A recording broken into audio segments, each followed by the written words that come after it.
I was born in Lakeland, Florida in 1957. Never lived there though. I grew up in Inwood near Lake Blue in the same old house that my brothers and sister grew up in nearly 20 years earlier. I lived in Polk County until I left for college after graduating from Armadale High School in 1975. I lived in Orlando a couple times and then settled in Gainesville to attend the University of Florida in 1978. My wife and I stayed in Gainesville until we decided to move to the mountains of western North Carolina in 1992 with our young daughters in tow. The first 35 years of my life were spent in Florida. I was not looking forward to moving to North Carolina. I didn't like cold weather, and I did like flat ground. The mountains had never really been in my sights. I thought I did want to move to the mountains right after high school.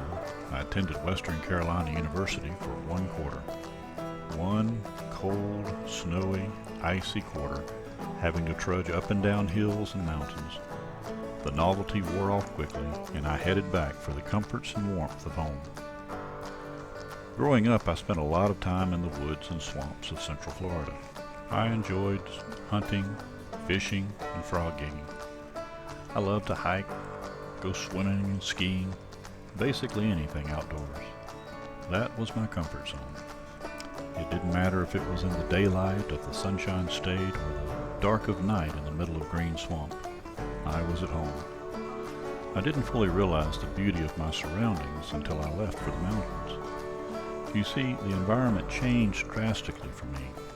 There were new trees, shrubs, and different animals. I soon realized I was no longer in my comfort zone. Oh, it was beautiful up there.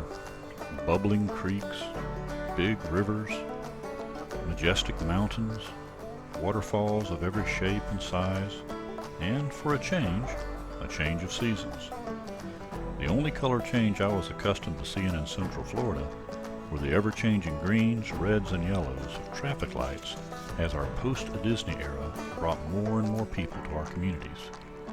Contrast that with standing high on a rock outcropping and gazing out over the mountains in their full fall adornment. It was as if God just fluffed out a huge multicolored tapestry quilt and gently let it fall over the mountains. But each time we made the trip back to Florida to visit family, I'd get excited when I started seeing huge stands of longleaf pine trees and their huge pine cones, scrubby old sand pines, and stands of wild rosemary.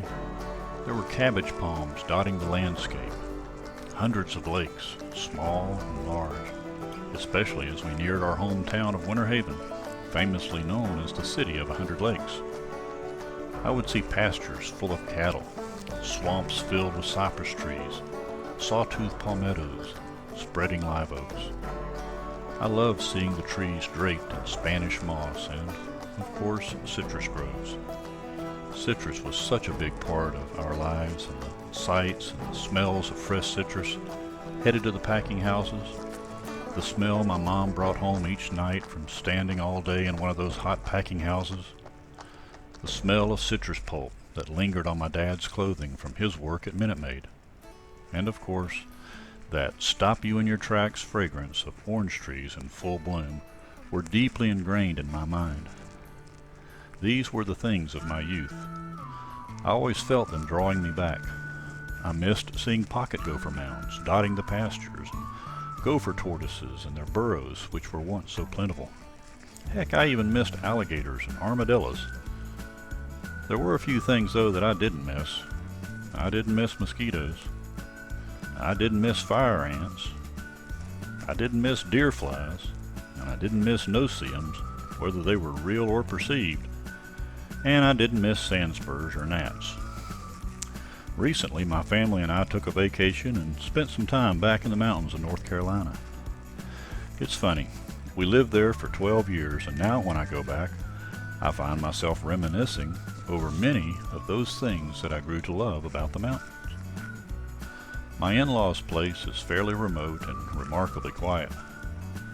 As I was taking a walk in the cool of the morning, I heard the distinctive cooing of 2 mourning doves. My mind immediately went back to my childhood home.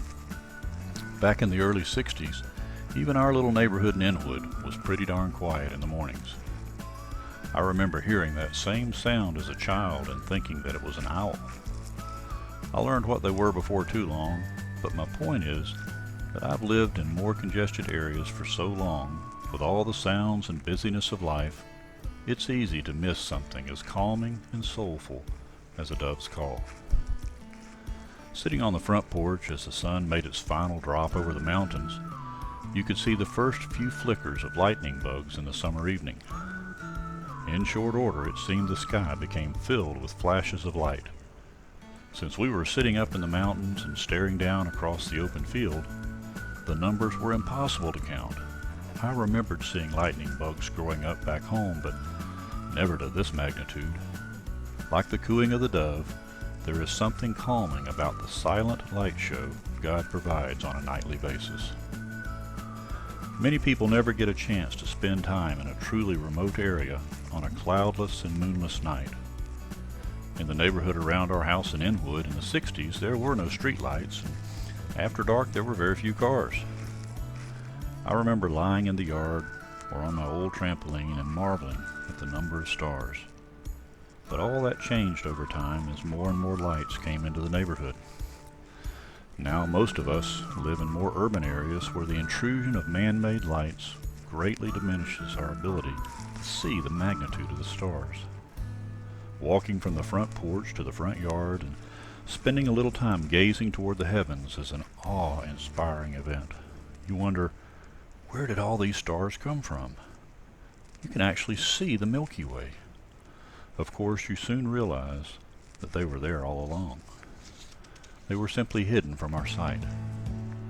We couldn't see them because of our living in areas that are more and more crowded. Lights are everywhere. Gazing up at those stars reminds me of the nature of God and of our nature. God never leaves us. He's always present.